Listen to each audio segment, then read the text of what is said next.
What's the most brutal comeback you've ever heard that was outrageous? When my younger brother was about 13, I noticed he had come home from school with a bit of a black eye, and I asked him how he'd gotten it. He wouldn't tell me what had happened, and I thought he seemed a bit ashamed when I asked him about it, so I assumed he'd lost a fight, and I left it alone. A few weeks later, I heard what had happened from one of his friends who witnessed there was a kid named Joe, who went to school with my brother, who he'd known since he'd started primary school at about 5 or 6 years old.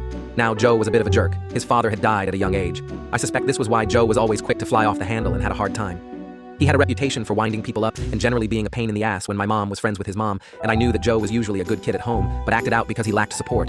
And I know he still took his dad's death pretty. He would run his mouth about anything or anyone that he wanted to, but he usually wouldn't resort to actual violence.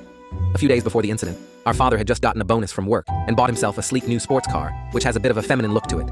Joe had decided to choose this as his ammo for having a laugh at my brother's expense on the bus ride home. Joe said, "Hey, does your dad do his nails and style his hair? He's driving a girl's car." My brother replied with, "What does your dad drive?" when I asked my brother about why he lost the car.